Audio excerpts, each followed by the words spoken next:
At ngayon po, nagbabalik po tayo sa ating programa na Salamat Doktora Granada. At meron po tayong caller mula sa Cavite City na si Ann.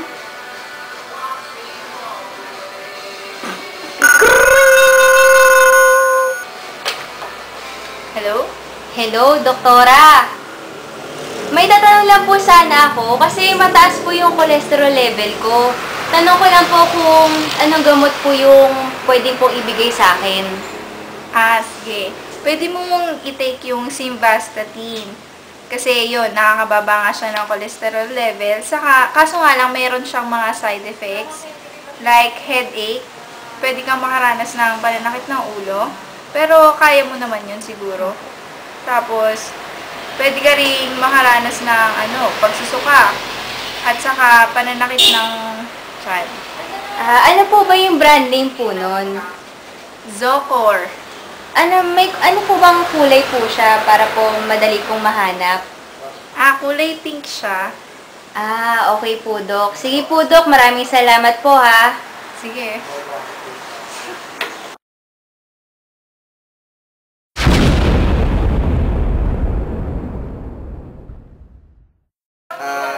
Hello, magandang hapon po, Doktora. Ako po si Bogart ng Cavite City.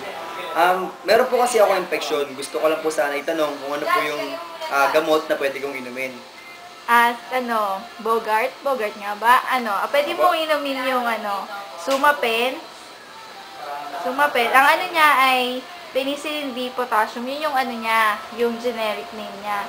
Pag tinake mo siya, makakaranas ka ng pagsusuka, tapos mapapansin mo rin na magkakaroon ka ng rashes. Tapos, pwede ding magkaroon ka ng lagnat. Yun. Pero po yung mga epekto na yun, madali naman po bang solusyonan? Oo.